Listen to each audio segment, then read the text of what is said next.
अस्सलामु अलैकुम। सफ नंबर 52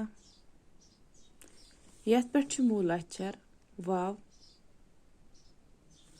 वाव सत वच, वाव सत वोल, वाव सत वुठ, वाव सत वीर, वाव सत वच, वाव सत वोल, वाव सत वुठ, वाव सत वीर।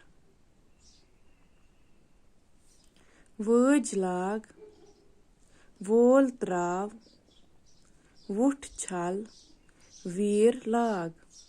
वज लाग, वोल त्राव, वुठ छल, वीर लाग।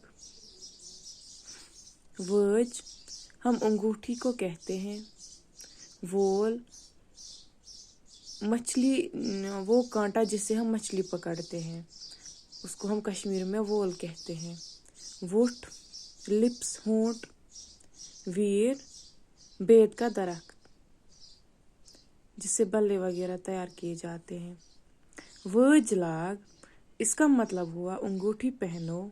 वोल त्राव, मछली पकड़ने का कांटा डालो। वुठ छाल, होंठ धो लो। वीर लाग, बेद का दरख्त लगाओ। वाव सत वज, वाव सत वोल, वाव सत वुठ, वाव सत वीर।